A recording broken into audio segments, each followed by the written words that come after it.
Good afternoon.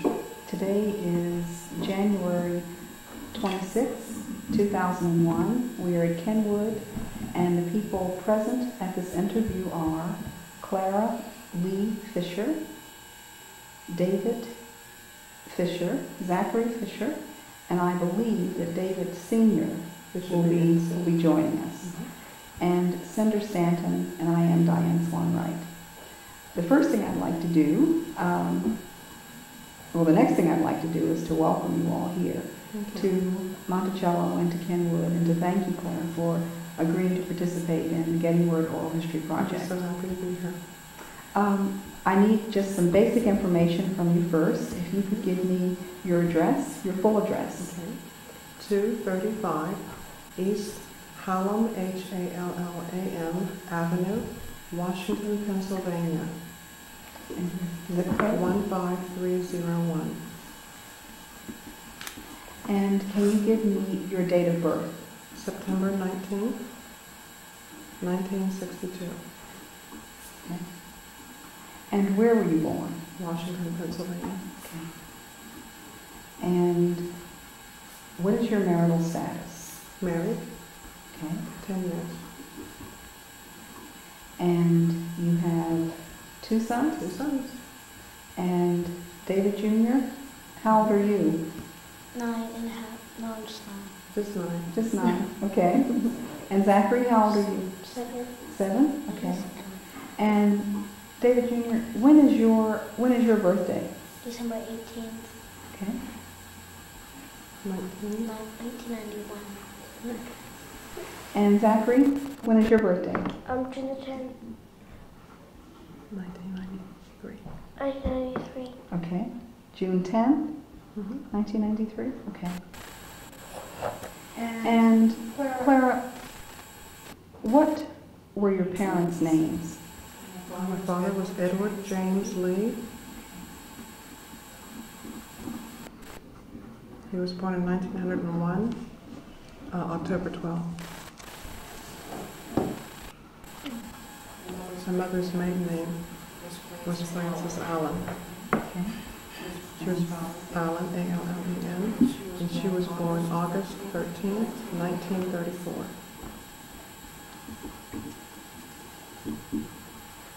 We kind of parallel the age difference to the Henry Jefferson because they were 33 years apart. My father was 61 when I was born, but I have all the freckles. Isn't that something? Now, do you have brothers and sisters? I have one brother, but he's on my half brother on my mother's side. Okay. No full brothers or sisters. Okay. And what is his name? Lonnie, Lonnie, Nolan, Nowlin the third. Lonnie Nolan The third. the third. Mm-hmm. Okay. And your brother was born October 16th, 1952. Okay. So he's 10 years older than you are. Okay. And Clara, can you tell me what your connection is to Monticello? My father has always told me that Thomas Jefferson was his great-great-grandfather. Okay. So that would make him my great-great-great. Okay. And I'm wondering, is your mother still living? Yes, Okay. And where does she live? in Washington. In Washington, D.C.? No, Or Washington, Okay. Okay. Same house that her father and I always lived in. Okay. And I know that you told me previously that your father passed away when you were 10, but can you tell me the date of his death? Yes, I can. He passed away on July the 11th, 1973 in Washington Hospital. Okay. And can you tell me the cause of his death, please? He was 71 and he has had surgery that was unsuccessful on his stomach. Okay.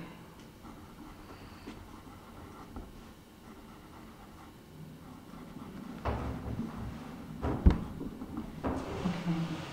And what is your occupation, Clara? I'm a counselor with court-placed children, Okay. dependent children. Okay. And which agency do you work for? Three Rivers Youth. The main office is in Pittsburgh, but I work in McMurray, Pennsylvania. Okay. McMurray? McMurray.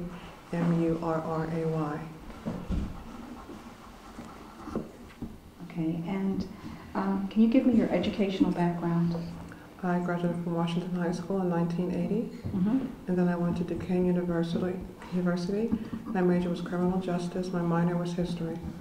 Okay. Okay. Put to the test. And I graduated in 1985. 1985. Okay.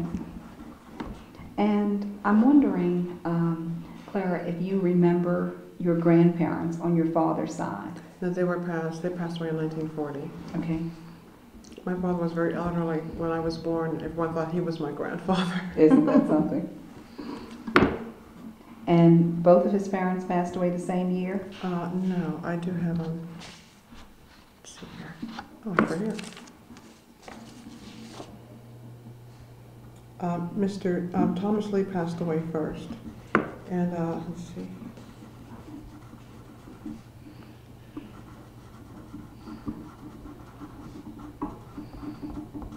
He died in Washington Courthouse, Ohio. I know he was born in 1859. And I'm looking for the date that he passed. I know he was 71. We have that. Okay. And I have grandmother Mary's obituary right here from 1940. Mary Lee. Excuse me, Clara. I'm sorry. Okay, when he passed away, he was 71 years old, did you Yes. say? Okay. Same as his son? I believe it was the same. But if I find a correction, I'll have to go back to that because I really can't find it here. That's fine. And Thomas Lee was married to? Mary Elizabeth Lee. Okay, Mary. You know, I have a tombstone right here. Okay. And that would be Thomas, 1946. Okay, so he passed away in 1946. Okay.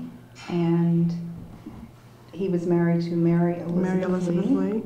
Okay. And she was born 1863. 1863. And she passed 1946. So they both passed in the same year. Yes. No, I'm sorry, 1940. Okay, that's all right. That's all right. That's okay. And I have it right here, David, her obituary. And Clara, Thomas Lee's parents were? Okay, his parents. Okay, their name was not Lee because he was owned by General Robert E. Lee. Okay. So he was born a slave and took that name. His mother's name, I believe, is Watkins. I see no first name. Here it is. Son of Watkins and Kizzie Lee. Kissie Lee. So, I'm sorry, because it was Lee. And he was born in 1859 in Milton, Virginia. In Milton? And died in Bloomingburg, Ohio. Okay. And that's where he's buried, in Bloomingburg with his wife.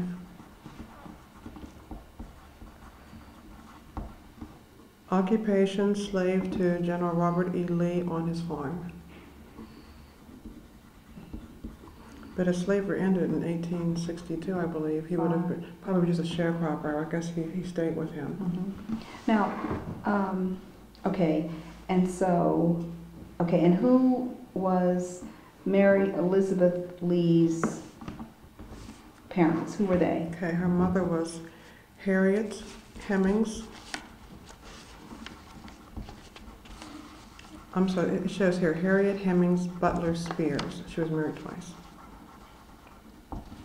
And her father was James Butler.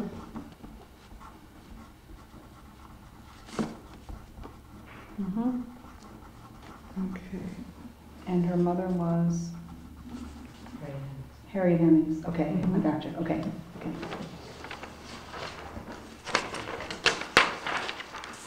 Now, what I'd like to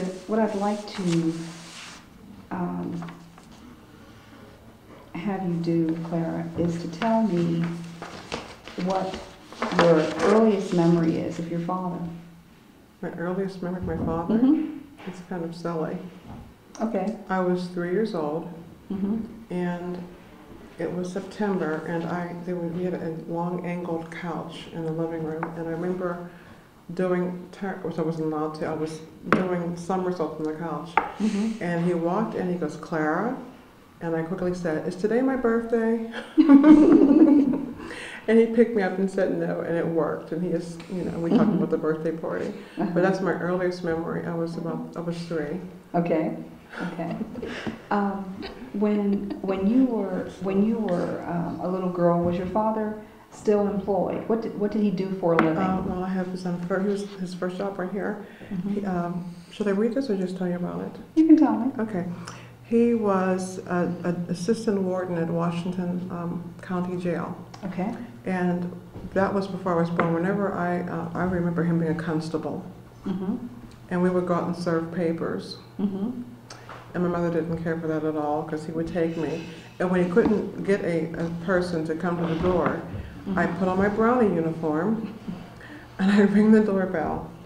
Uh-huh. And I would ask for the gentleman, and they would come out, and I'd just be so cute, and the freckles, "Oh, what was the little girl?" I said, "You Mr. whatever." Uh-huh. He said, "Yes." I said, "Well, here's a subpoena." Oh, God. Okay. So I was his partner. Okay. But I got ice cream afterwards. So that was... Had your father been married previously? Yes, he has. Okay. Well, And did he have children? Edward that James marriage? Lee Jr. Okay. But he passed when I was 8. Okay. And what did he pass away from? Alcoholism. Okay. And did he live in Washington, Yes, he did. Pennsylvania also? Mhm, Did yes. Did he have children? Yes, he had Okay. 3 daughters. Okay. Nancy Harriet Lee. Okay. Let's see. Nancy. Harriet. They kept that name going, didn't they? Mhm. Harriet Lee. Nancy Lee, Harriet Lee, And that's one Oh, I'm person. sorry. Nancy Harriet. Nancy Harriet. Okay, gotcha. Mhm. And her son is Darren. Okay. then Nancy. she's- Wait a minute, Nancy Harriet is one person, Mhm. and the second person. Arlene Francis. She has 3 children. They are Erica. Okay, wait a minute. You're getting it, Cinder? Yeah. Okay, then that's fine. Okay. Okay. I When thought you that were was my standing, job. no, but you know what, Cinder? When you were standing, I was looking at you writing over there, so that's fine. Okay. Okay, Erica Denise Lee. Uh-huh. And Latoya Marie Lee. okay. And Jamon, Jamon Lee. I don't know Okay. Jamon's real name. We just call him Rocky. Okay. And then there's Tracy, the 3rd daughter. Mhm. Tracy Lee. And her sons are Brandon Lee Mhm. and Milan, Milan Lee. Okay. Great. Okay. Okay. Now let's go back to your memories of your father. Mm-hmm. What is your next memory after the 3-year-old cartwheel incident? Basically, I was very, very close to my father. He was very into the outdoors and farming. We had a very small backyard, and we would always get this garden in. It would just go from the front to the very back, Mm-hmm. and we would grow corn. And this is in the city. Mhm. We had Mhm. corn and strawberry patches. And I remember he would take me outside, and I was always with him in that way. Mhm. My mother was the one scooping me up and taking me in and hosing me off. My father was the one giving me a shovel. Okay. So, Okay. wonderful memories. When I was, I believe, 7, his brothers came to our house, and they built me a small house. Mhm. And that was wonderful, with electricity and with windows. Okay. So- And how many brothers did he have? Okay, well, the ones living, I have a picture of right here. Let's see.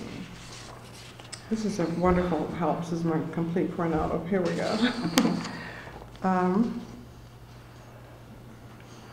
12 children. Mm-hmm. 1, 2, 3, 4, 5, 6, 7, 8, 9, 10. Sorry, make that 11. Okay. 11. Okay, my Uncle Percy lives in Seaside, California. Mm-hmm. William H. Lee, he lives in Pittsburgh still. Edward, my father, then my Uncle Marion. Then Hattie passed. I don't know when she passed. I never met her. My aunt, and then Ruth E. I don't recall her either. There was Fannie Lee, and I don't recall those three. I don't recall Hattie, Ruth, or Fannie. Then Nancy H. Lee, I remember her clearly, and my Uncle Frederick Lee. Also, I think I mentioned Clara, my namesake, who passed just before I was born. You were born. And my Aunt Viney. I think she was like 100. She was like, I could be wrong, but she was like in her upper 90s. Really? I remember her very little, but she was a seamstress. And I remember we would go visit her. Okay. Okay. And I guess I'd like to have you share with us what your father told you about your family history. You know, I don't recall the actual sitting down with him, but I remember whenever the Lee side would come over and you're sitting on the floor and playing, I'd always hear about Thomas Jefferson and Sally Hemings. Not a lot, but they would just say, well, you know that you're, you know, you got those freckles, they would say, something like that. And I said, yeah, my dad, because he was, I have him worse than he ever did, unfortunately. I'm hoping it stops here. But she would say, no, they come from Thomas Jefferson. And then that, it was exciting. But I remember being young, I couldn't absorb all of it. And then when he passed when I was 10, they didn't come around a lot. They were very elderly and they couldn't really come visit a lot. So I remember I did a paper on Sally Hemings in college, and then when I ended, who I was talking about, this was like 1983, and actually my other cousin, who's not a Lee at all, had gotten the article for me from I think it was the Black American Journal of History, or so. I'm not really sure what the title was, but he had gotten that to me because I had no information about it, and you couldn't find any. And that's when I really first got a grasp on who she was. And I did a little article, a little paper on it for school. And like I said, no one knew who she was. And going back before that, I was here actually in 7th grade. We had a field trip, and I didn't know who Madison was. He was my great-grandfather. I didn't know. I knew it was my dad and then Thomas Jefferson. I didn't know anything in between, basically. And we came, and I was like, oh, I just, wow, I'm related to Thomas Jefferson. And half the bus, like, kind of looked at me like, oh, right, you know. And then I just shut up because I thought, well, I couldn't even really name my grandparents. I didn't know who. I couldn't go back to it, so I figured I'd just kept it to myself. And usually that's the reaction you would get often. So. Okay. Do you remember your father talking at all about his childhood, what it was like for him growing up? Yes. I remember one story that was kind of scary, though. I'm not sure what age he was. I'm not sure what town it happened in. But I remember he said something about he skipped school, and he was in the cemetery eating an apple or something around the cemetery. And I guess there was a town drunk, an old Negro man who would always drink. Well, he was in the back of a wagon, and I believe some white men had given him a lot of liquor, some moonshine, and they were getting him drunk, and they gave him some apples. So he's just singing back there, and they're taking him, and they hung him. And he didn't realize, the man did not realize he was about to be killed. He was singing all the way up to the cemetery. My dad was terrified. I guess he was even little. He stood there, and then when the man realized, you know, he was weeping, but they actually hung him and buried him. Oh my! And that's a story. Where was this? I do not know if that was in Washington County or if it was in Ohio. Okay. I'm not sure. Okay. Why did your father move to Ohio? That I'm not sure of. Okay. I'm in Pennsylvania. Yeah. This picture, he looks so young. I'm wondering if it's because like Washington, PA is right on the interstate. It's right. You know, it's like it's been 40 in those days, but. I'm thinking it was the very next populated city area. And just venturing out, you would just hit Washington. I don't know if it was because they're looking for a job possibly, but I'm kind of guessing. Okay. Because he ended up really in McDonald, PA first, and then he settled in Washington with my mother. Okay. And how did he meet your mother? When she was divorcing my father, he saw her at the courthouse. And he made the remark, as soon as she's divorced, I'm taking her out. So that's how that started. Okay. Okay. After your father passed away, did your mother share anything with you about your connection to Monticello? She really didn't have a lot of anything? information. As a matter of fact, my father had the Bible. He had the family Bible. And she did say that whenever he passed, they came and took it. His brothers and sisters. They wanted the least to have it. Who was it that? I'm not sure, but she got one-page copied for me. That's the list of verse. So I do have that. Okay. Okay. It's really. I made you a copy of it as well. Okay. And I guess what I'd like to have you do, Clara, is you've read the obituaries about your father, and it seems as if you have newspaper clippings that talk about your father. And I'd like to have you just talk about him a little bit in your own words. Well, help us get to know him. Okay. I don't think he was a rule follower. I think he was very, he would bend things to help people. I remember, and he was a stickler for respecting, I don't care if it's a janitor or a bum on the street, I said yes sir to people who were, if they were drunk or whatever else, or even in handcuffs, it was yes sir. I remember that from an early age, and sometimes he would, I was right there, he transferred prisoners, and he was, I think to get the fare out of me, whatever, he would say, well, ask Mr. Smith, if he would care for some coffee, and then you get it. I remember he had a servant's heart like that, and he never dehumanized anyone. And that's what takes me, that's my strongest fear. My memory is I had this fear of ever talking down. He never talked down. And I remember he told me once that he had arrested he had taken some man to the cell, and this gentleman was terrible, was really scared. And I'm not sure what it was for, but my father knew that he could fix clocks. He knew one of the judge's clocks hadn't worked in a long time. So he locked him up and then signed him out like 2 minutes later. He says, come look at this clock for me. The judge came in and goes, you know, I don't know what name, like, Joe, didn't I just lock you up? He goes, and he goes, oh, he came in to fix your clock. But he'd always find a way to get that person some esteem or something that would help me find out what they could do. But I remember that. Okay. Okay. In terms of things that your father told you, now you gave us some examples of what he demonstrated through his actions, but did he pass anything on to you that you were supposed to do because you were a Lee? No, but one thing, he was into going to those cemeteries. He was a gravekeeper. And I am the ultimate gravekeeper. Okay. I'm out there with mulch and cedar and all of this, but he always believed in keeping the graves. And I have not been to Bloomington since he passed, Bloomingburg rather, since he passed. I'm not even sure how to get there, but with all of this, I feel like it's all been like resurrected. Between the last year, I've gotten so much information about Sally Hemings with my father, and people were asking questions that make me look inward and make me remember things. That I am remembering more than I have in years.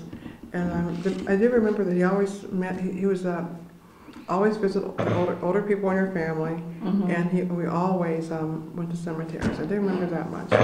But he wasn't like, you know, macabre or anything.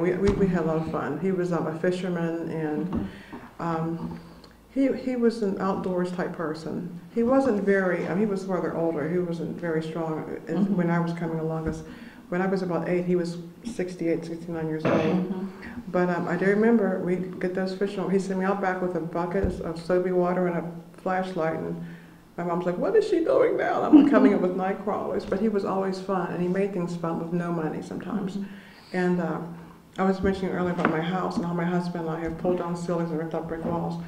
But another memory, my first carpentry experience would be we would get old boards with bent nails in them, and he'd get me a nail belt, and then I thought I was just carpenter candy, you know. And he'd get me a hammer, and what I would do is tap all the old nails out, and I'd tap them straight, and we'd separate them all, and we'd have nails. And then we'd sort 2x4s and pieces of plywood, and that's how I built my playhouse, actually, all the scraps. And then it was amazing to see that come out of nothing, to see all those old twisted up boards.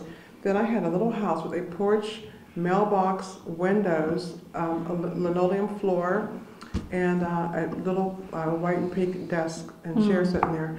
And I thought that I thought I was rich. I always thought I was rich. I'm sure you were. I know that I wasn't, but yeah, I really was. he just always took something from nothing. Mm-hmm. And if you ever come to my house, you'll see that we've done that, because almost everything is secondhand, but it has an air of quality, and you would think, oh, the brick walls and all, but that was already there, we just ripped it out. And the wingback chair, well, that was something we got from someone else and just covered it. But I do know the first thing I do was try to find something. If I can't make it, I try to find it. And I know that came from him. Now, let me ask you this. You mentioned a few moments ago that the past year has been a very full one for you in terms of your family history. Can you share with us the journey that this past year has been? Yes. I remember... When did it start? We started with this coming in the mail from my cousin, Dr. Betty Brady, who's my Uncle Marion's daughter. And it was announcing that there was going to be a Thomas Woodson reunion. I'm like, well, who's that? Because I hadn't done any reading yet. And she goes, well, I think that Sam Madison should go too, and we could meet and hear some stories. And I was thinking, I can't afford it, and it was a DoubleTree hotel, and by this point my wardrobe consisted of work clothes, because I'm always like tearing out the dust off the sawdust. So I got myself together, and I went over, and I didn't know anyone. I'm walking around, and I remember I saw this one lady look kind of familiar, so I went up to her, and I just said, are you here for the Woods reunion? And she goes, yes, and we're talking. I had no idea we knew each other. So I says, I'm totally lost. And she would just follow me around. I'm like, okay, I'm like, cool, So I go up to her suite, and then I kept calling myself Clara, trying to be proper. I said, but you can call me Candy. She looked at me, and she kept saying her name was Shay. And she goes, where are you from? I said, Washington. And she started dancing around her suitcase. She goes, I'm Aunt Bernice's daughter, I'm Sharon. I'm like, oh, well, I'm Candy. But we're doing the Shay Clara thing. I didn't know who we were, Then she goes, she goes to this photo album. I'm just so excited. And she opens it up, and there I am, 1966 or 7. I'm about 6 years old, with this Batman T-shirt and these pigtails sticking up, with my father and my mother's holding her then infant son. And that was the connection. And and that's when she sat down and she gave me a lot of these things that I have here. Some of them, I had this article here she gave me about my grandparents. And then she told me some books to read, and she got me started. Oh, good. And that was just wonderful. That was the beginning of everything. Okay, good. Now, you said that when you were in 7th grade that you visited Monticello, and that you told people on the bus. Well, I didn't.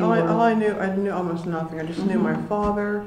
I knew Freckles and Thomas Jefferson. That was about the end of my story, and that wasn't enough to convince most people. Okay, but I'm wondering, Clara, if this knowledge really influenced your life in any other way. Did you think about this as you were going through life, as you were? I don't think I ever put it into words, even to myself. But I think that I just had a sense of that we have survived so long, that this line, and I just that I could look back so far into my history, and it kind of anchored me. I thought that everyone has worth, and my father taught me that. But I did feel, in times when I didn't feel special, I think I would take that out, and I remember the line of history, even though there were names missing. And I think I did have strength in that. Okay. Do you remember your father ever saying anything about Thomas Jefferson to you? No, I don't remember. I really don't remember that. Anything about Sally Hemings? Just the name. Just the name? Just the name. Okay. Oh, I do remember him saying, can't talk about that because you get lynched. I remember he would say that, because he was born in 1901. And I think that there was like a legacy of silence with all of them that I kind of inherited, because just from the habit of not speaking about it because you're a black man, it's 1922, and we don't want to hear that from you. That's our icon of a president. I think you just learn to be quiet, or when you don't come together, you just kind of like whisper, like, we know what that is, Freckles came from. And I think that because of that, it wasn't discussed a lot. And my mother said that she never even knew anything about it. He never told her that until I was born. And then she said he was holding me, and he said, Clara should know who she is, or Clara will know who she is. And then he explained himself to my mother. And what did your mother say? I didn't even know this until last week because I never asked her when she found out. But we were interviewed about 2 weeks ago by the Pittsburgh Post-Gazette, and the article will be out Sunday in the Washington edition. And that was a question a reporter asked me. And I just, again, people causing me to look and ask my mother questions. He asked me, what did your mother think when she heard about, you know, his heritage? I said, I don't know. I never thought of it. And then I couldn't wait to go ask her. And then she, in turn, had to sit and think. Because he never mentioned it. And she said, the first time I remember him mentioning was when he was holding you. You're brand new. He said that he was naming you Clara after a sister, and that I should know who I am. Okay. What I'd like to do at this point in the interview is to ask Cinder if she has any questions that she'd like to ask you directly.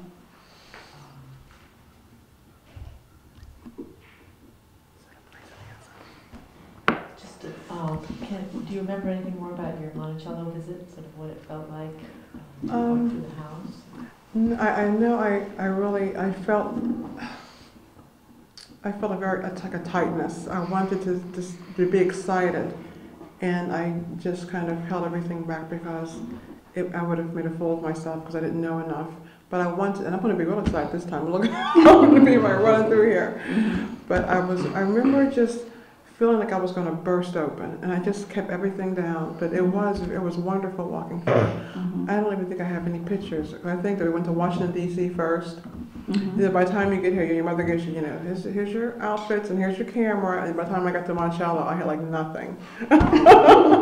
So, but I do remember, I just felt like I couldn't say anything more. I had no one I could just say anything more to about it.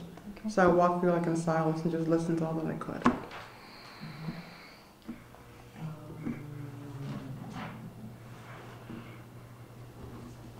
And I'm so thrilled to be here because of my boys, and that it's totally different for them. Oh, good. And they are here, and they know all the names, and they know who they are. And I'm just thrilled that they have the connection. Okay. I guess, David, I'd like to ask you, do people call you David Jr., or do they just call you David? Call me David. David? What do you think about coming here? I think it's kind of neat. You think, why is that? Because I don't really know. I just like it here. Oh, good. I'm glad that you do. Zachary, what do you think about being here in Virginia? I don't know. No, I don't know yet. What did you say on the way down? You said, "What? Where are we going again?" You said, "Don't tell me." And then you said it yourself. Remember? You said, "It's Monticello." Okay. I remember that.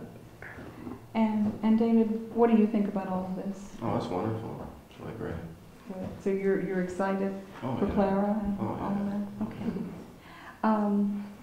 I guess Clara, my last question is what would you like to have the world know about your family? Well, I think that I would like them to know that we're humble. And I think when you say, I'm descendant of Thomas Jefferson, people want you to take on an air of, I am related too. But actually, I'm so honored to be descended from Sally Hemings. I'm just so honored when I think of all that she wanted to get for her children. And I think that's one thing that I think each generation of our family has tried to get, is like when Betty Elizabeth said, I wanted to get freedom for you, but I failed. And then Sally got freedom, you know, for her children. And Eston got a whole new existence for his children. And my father didn't get out of 6th grade, but I have a college degree. So Look out, boys. I think I just want each generation and people know that we want the best for the new children, the very best, you know, for each generation. And I don't care about any kind of a legacy or my father was a doctor. I think it's even more humble when I can say my grandmother was a slave. You know, I think I love the big leap in just 2 generations. I know when people don't know about that big leap, because some people now are basically not educated, or my dad didn't even get his GED, or mine didn't. And I think it's just a wonderful thing to attest to, that you can take a leap like that Mhm. in 2 generations. Mhm. I want people to know that from my family. That's possible for any family. Okay. Now, you were very, very kind to bring something Oh, yes.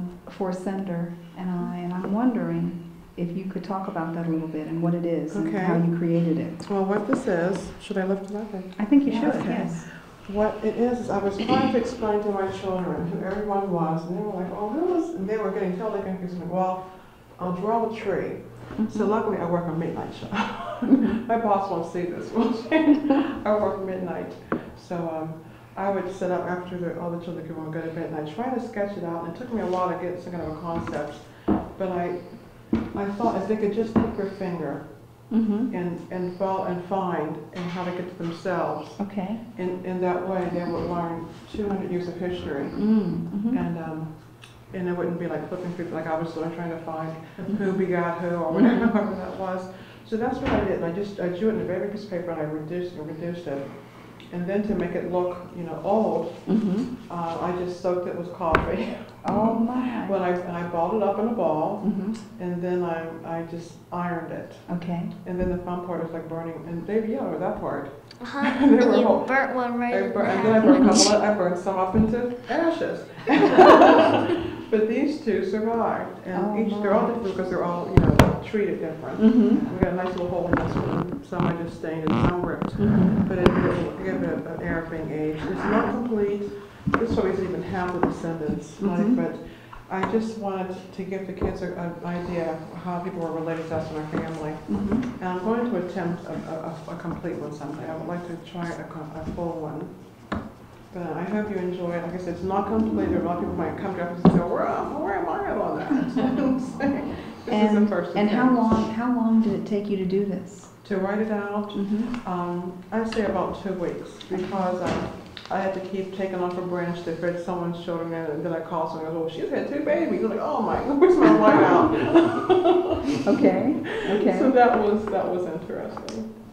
And But I feel bad because my namesake, Clara, just stops at Clara. And she and herself could have a whole tree, because she has generations of grandchildren.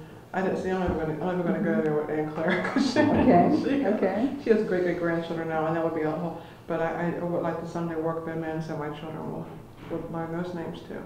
well, we'd like to thank you very much for this. It's Oh, really you're very, very very welcome. kind of you to share this. It's Very, wonderful. Very Thank you. special. Thank you.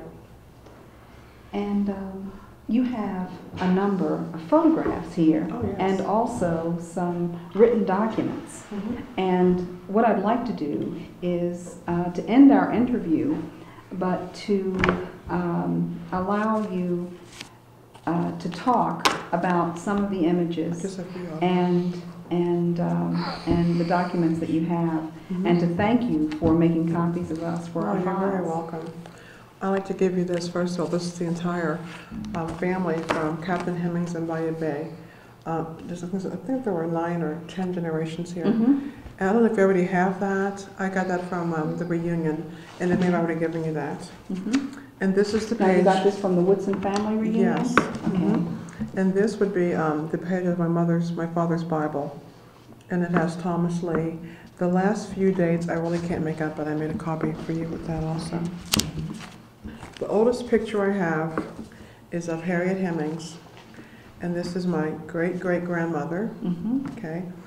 This lady here is a mystery. We are not sure who she is, but what we're thinking is that that was my Thomas Lee's mother. We're kind of content thinking that's who that is. And also these 3 ladies here we're thinking are also Lees, but we're not sure. This would be Mary Butler, Harriet's daughter, and this is Thomas Lee. Oh my. We haven't seen those. Yes, and this is for you also. And I think the copies are easier to handle, so I'll just use the copies to show who's who. This is their 50th wedding anniversary. Oh. And I thought it was interesting because it says here, Mr. and Mrs. Lee's, 7340 Monticello Street, last Tuesday. And this is in Ohio, and I'm wondering if if that was a coincidence or they just named their street Monticello Street. Isn't that something? That was in this for you also. Mhm. I have my father's siblings here. Here we go. Okay, this is my father with his father in Bloomingtonburg. And here's the next generation. I have also me at the same cemetery. I have, as a child, I have here somewhere. Here it is. And that's something that we're going to have to go and get Dave and Jackie there, just to anchor them into knowing, you know, where you can find the dates or where the history is. Now, is this you? Is this That's you, Clara? me there, yeah. And your father right there? Yes, and my mother. Okay. And you know, those buildings, I'm not sure what they are. They're, I think it was a crematory, but I know that Madison Hemmings was a bricklayer. And he's posing by brick buildings. I don't know why my father's doing that. I don't know if he was trying to tell me in the future that this is a building he built or if it's just a historical building in Bloomington. I'm not sure. These are all of his brothers and sisters. This is my namesake, Clara. I'm very flattered because she's gorgeous. And this is my father. Okay. My Uncle Marion, whose daughter is Dr. Brady, and I'm sure she'll have a lot of information. I'm going to tell her to get a hold of you. My Uncle Fred, they're all deceased. Uncle Percy, my Aunt Viney, and my Aunt Nancy. And my Aunt Nancy never had children. And I remember she was very, very proper, as in you don't call her. Everything was a letter first. And you wrote a letter and then you followed up with a phone call. But I have articles here on my Aunt Nancy that I'll give for you too. This is when she became a chief of counseling in Pittsburgh. And this is in her older days when she was working on the African heritage rooms at Pitt. And she devoted most of her life to Black studies, and she actually set up a scholarship in the name of our grandparents, Thomas and Mary Lee Scholarship.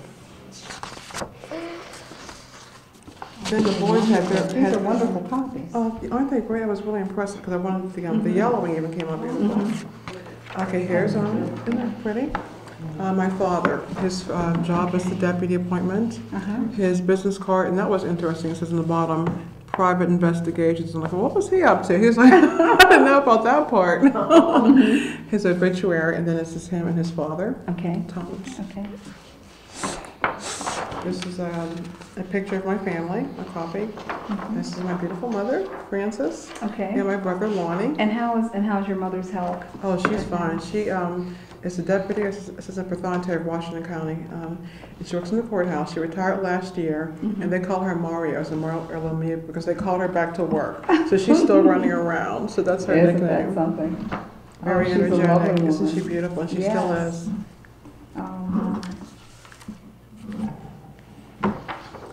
And I have some more. I think it's about. Now let me ask you this: was your father the only one of his siblings with freckles? Well, he got the most of his were very, very light. I think they all had a touch. I know my cousin Betty's two children. Paul has like a wine stain, and I think they all got like a beauty mark. You know, they have like a mole here or something here. I don't know what happened, but everyone has something like a mole or a freckle. This is my children's moment of fame. I take them to any kind of historical thing I could find in Washington, and we were Lemoyne House. The Lemoyne House was a Southern Underground Railroad. So they had historical games. So we went and they caught me in the back there. And my son David's name is mentioned in it. They were playing the Game of Graces and the Wood Cup game. Here's a picture of them doing the Scottish welcoming dance, which is how they began the day. And they're in there bumping around. And oh, isn't that nice? I was very pleased to give them a taste of that. And we're actually tied in the lease after that because Mr. Lemoyne, who had the house, also had something to do with the Whiskey Rebellion. And I think the Whiskey Rebellion ties in with General Robert E. Lee and something, but I haven't done my reading yet. Miss History. Now, is this at the Woodson family reunion? Yes, it is. Okay. That's my cousin Shay, and that's Eston's granddaughter. Julia? And then in college, I had a moment of artistic, where I was making isn't that necklaces out wonderful? of steel jewelry. I thought maybe you could find a cousin or someone who's, I'll just put it all here, and maybe someone could look up and I might find some isn't family that with this nice? thing. And this is my secondhand article on all of my secondhand clothing that I was doing at the time. And that covers Oh, about isn't that everything, I wonderful? think. Thank you. The article will be out, as I said, Sunday. And you can, I guess you get it off the internet, or I could even. They have an internet Yes, site? I don't have the, but I can get that What's to you. the Post-Gazette? Post-Gazette. Mhm. And actually, the article went up here in Pittsburgh because they have a subsidiary type of a article they put in the Washington papers. Mhm. So they're only going to put our article in the Washington County and Greene County papers. Mhm. So it won't be in the Allegheny County papers. So. Okay. But I guess you could still, it will still be on there. Right. Should Mhm. still be on. But get a copy and send I it sure to us will. anyway. I'd be We'd like to happy have the whole That's magazine. right. That would be great. Okay. Okay.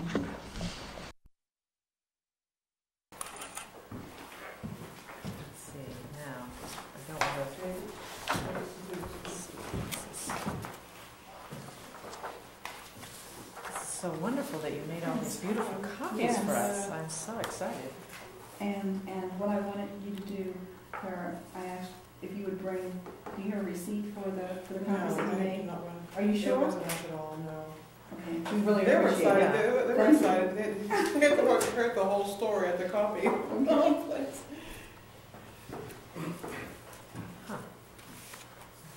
Now, you need to know that we've interviewed Julia and Shay, so I want to tell you that. Oh, Yes. that's wonderful. Yes. And we also interviewed a friend of Mrs. Lee's, Miss Lee's. So. And what was your question, David? What are you talking about? No, she's just, she said walk around. Okay, and Lucinda, I think we need to return that one. Yes, Yeah. that's why I Yeah. put